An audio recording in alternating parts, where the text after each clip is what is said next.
2 veckor före valet så har vi det här seminariet som heter En skola i världsklass, en svensk skola i världsklass. Är det dröm eller verklighet?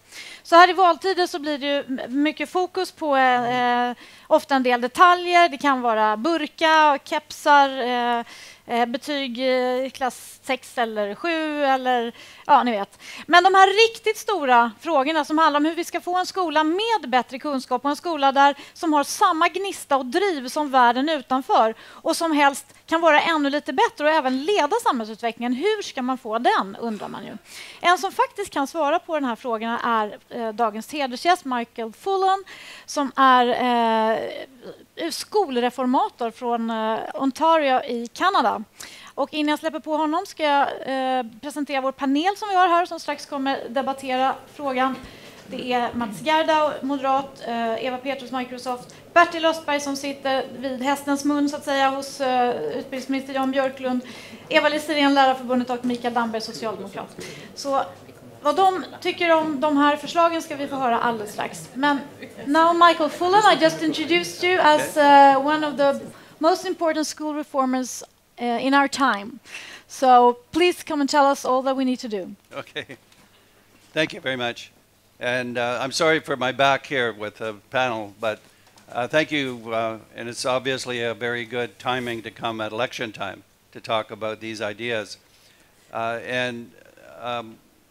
What I'd like to position is that everything I will say to you, we are doing. So this isn't about research or theory. It's about the politics and the educational ideas that you actually put into place when you're working with the politicians helping to lead the reform.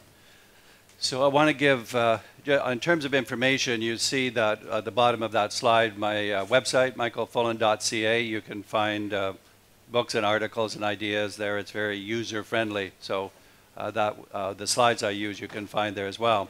So, but let me take the story. We have been working on, we call it sometimes motion leadership, which is leadership that causes positive movement. And sometimes we call it all systems go or whole system reform. So I am talking about the whole system, in this case of Sweden. In our home case, I'll get to shortly, Ontario. So it is about 100% of the schools in the system and all of the municipalities, the entire country or province. And this work that's very applied is also young, I guess I'll say, because it only is since 1997 where people have really thoroughly tried to do this. And the first instance was in England when Tony Blair was in his first term, 1997. He came in with a focus on education. Michael Barber was his chief strategist, and they put into place a system to improve literacy and numeracy initially in England in the 20,000 primary schools. And we, a team in Toronto, were commissioned to evaluate it. So we evaluated 97 to 2001 in that system. And from our evaluation, there was good news and bad news, I'll say. One is that they did get some results in literacy and numeracy, we think because they did two things. One is they created a focus. So what we call a small number of priorities going deeply, in this case literacy and numeracy. Secondly, they invested in capacity building, a phrase that we use to say capacity building has to do with the skills and competencies of teachers, school principals, and other leaders at all levels, including the politicians and the Ministry of Education, to actually do this work. So they did that strong capacity building. They also invested in resources and leadership. So that was positive. And the part that was, we found, I would say negative or ineffective, was they became too obsessed with targets.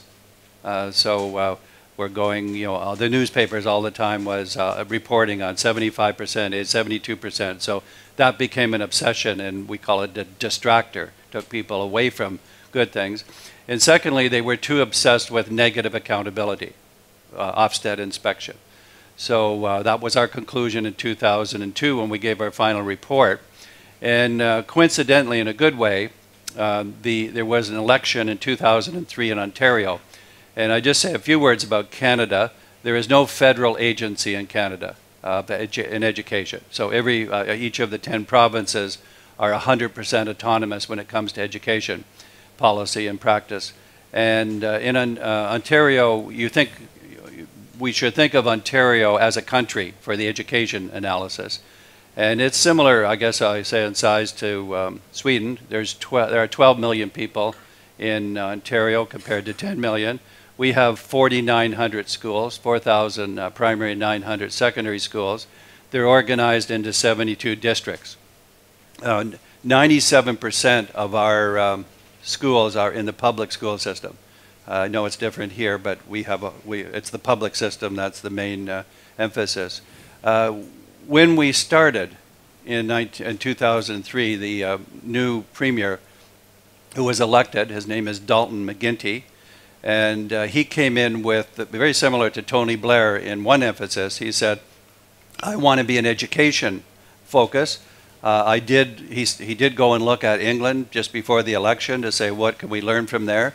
And I met him through England, even though we were, in the same, just a few blocks from each other in Toronto. We actually met through England. So he and I, before the election, started to work together. And then when he was elected, October 2003, he hired me as his advisor. So in the last 7 years, including getting reelected in 2007, he and ourselves have been making changes in the education system, and it's that basis that I want to talk to you about. We've been doing, it's not so much we invented the ideas in Ontario, as that we had the opportunity to fully implement them. In fact, we borrowed ideas from other places. So it's a very important part because it's been the actual doing of that, and we've been very much aware of the comparisons to other countries the benchmarks as we go about our own work. In fact, quite closely look at PISA and OECD.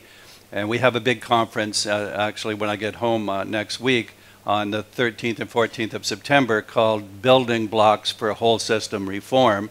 And we've invited, there are 6 keynotes. We would have wanted to invite Sweden, but it was too close to your election, so we couldn't do that. But we have Finland, Singapore, Australia, Ontario, and U.S. Arnie Duncan, the Secretary of Education. The U.S. system is not very good. It's big and unwieldy and poor performance, but he is working on it. We actually are working somewhat with him. And then the 6th keynote is Andreas Schleicher from OECD. So we're very much aware of the international comparisons. Ontario, when we started this reform, was flatlined, I'm going to say, the previous 5 years. So 1998 to 2003, literacy and numeracy, no change, just like this. High school graduation, low. And the system was not bad, but it was not very, it had no life. And so we infused life into it. And we went into this picture you have here. I call it tri-level reform, but it doesn't matter. It's whole system. It's just a way of reminding that we're looking at each of the 3 levels. We're looking at school and community. We're looking at how they relate to their municipalities, so what we call districts. And we're looking at the relationship between local education and the state, or the province in this case. So that's what we do. There's some change propositions, and I just spent 4 days in Finland. And interesting case about Finland is that they have been #1 in some of the most measures in the last few years.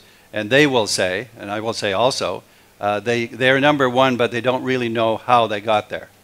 So this is a problem for them because they're worried about the future. And they got there because they have quality teachers. That's one of the factors. But just how you figure that out is different. So I put to them in all of our work, and we're pushing this work. These are the propositions there are 4 of them, that I think characterize what we've been doing and what we need to do more of. And so let's look at these. The first one is that teachers of the future, I really mean teachers today, will work more in teams and more in what we call professional learning communities. So if we had a longer time, I would show you video clips of what this looks like. But it is teachers working together, focusing on improvement of teaching and results.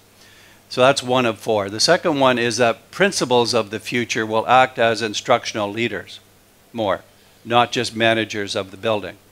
And this is a problem everywhere. We have changed the role of the principal in Ontario over the last 7 years, away from just management into leading instructional change. And principals need skill to do that. They need criteria of who we're appointing. And generally speaking, in this country, and in Finland, for example, and quite a lot of places, that role is not well established yet. So I'm saying this doesn't mean that the principal works one-to-one with the teachers. I'll show you a couple of findings in a few moments that shows how they work. Number three, municipalities and schools will partner to focus on district-wide reform. So our districts, 72 of them, will range in size from, let's say, a small district with 15 schools to a large one like York Region, which is in Toronto, 190 schools. So when I say, let's take York Region, when I say number three, I mean all 190 schools in York Region are in partnership with the district and development moving together, moving forward. And number four, countries will combine, this is very relevant to you, centralization concerning standards, high expectations, and non-punitive intervention. That means accountability that's not, does not have negative judgment, not name and shame. Accountability with an open, supportive attitude. They'll combine centralization of focus, I'm going to say, with decentralization of capacity building. And you know, I guess I'll say, if you've been in the business as long as I have, you can get hit by the same pendulum more than once on centralization, decentralization. There's lots of, and so if centralization does not work, and decentralization does not work. It has to be a partnership. So those are, these propositions are coming out of our work.